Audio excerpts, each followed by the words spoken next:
Have you ever wondered why, despite all the fat-free foods, weight loss programs, and gym memberships, so many of us seem to be getting fatter? Every day, everywhere, we're bombarded with countless numbers of ads and articles all telling us how to lose fat. But did you know that your body already knows how?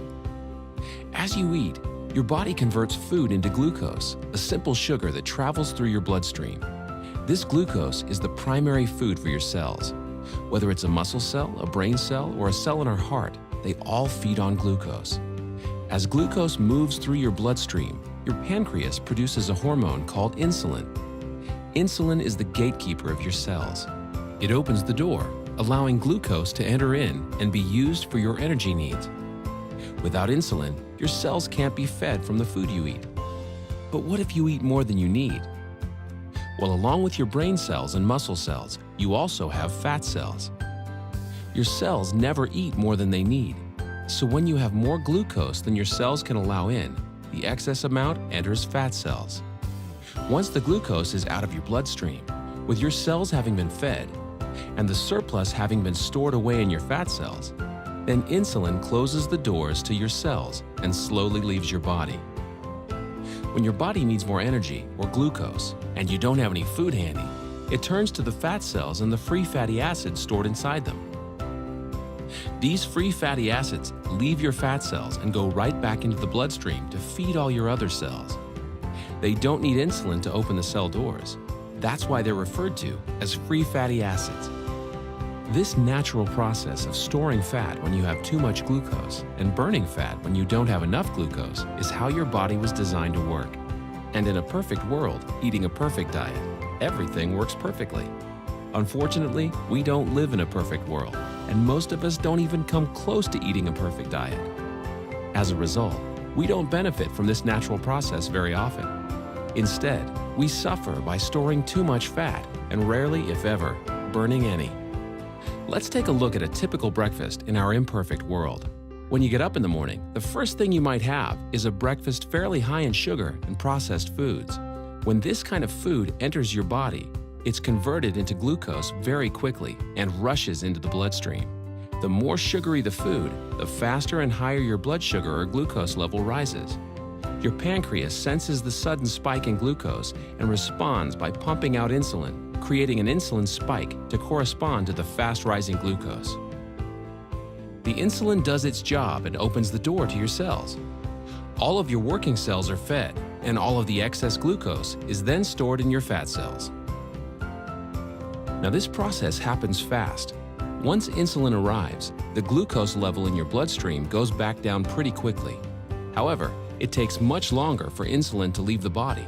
So even though the glucose level in your bloodstream comes down fairly quickly, your insulin level remains high.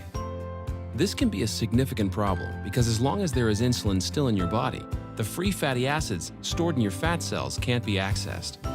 Remember, free fatty acids don't need insulin to allow them into the cells, but they do need insulin to be gone before they can leave your fat cells.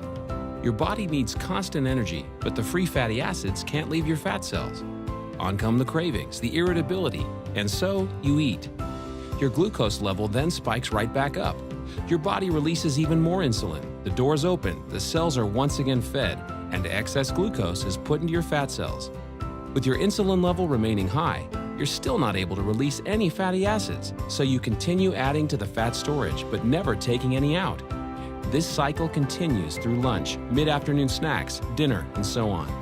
You literally end up bathing your body in insulin all day long and for much of the night. After a while, all that insulin takes a toll on the human body. We age much faster than normal, and many of us develop type 2 diabetes. There is a way to break this cycle: unicity balance, a simple, natural way to restore the body's natural fat-burning process. Instead of the spike in glucose and insulin we typically experience, drinking balance before or during a meal allows a more mild release of these two elements. This milder release allows the insulin levels to mirror glucose levels and therefore burn out at about the same time as the glucose. When these two levels drop together, our fat cells are now able to release the free fatty acids, and we enter what we call the fat-burning zone, the period of time in which the body burns off excess fat. No more cravings and no more feeling tired.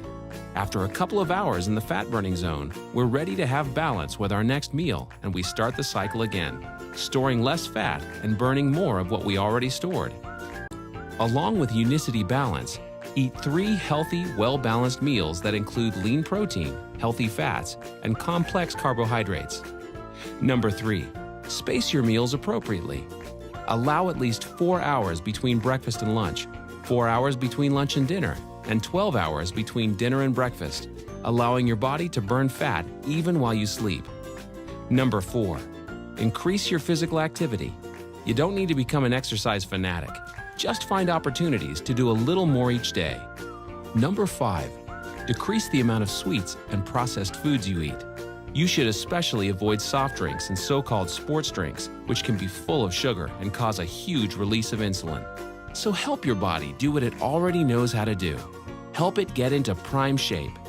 Unicity balance, the natural way to turn your body from a fat-storing machine into a fat-burning machine.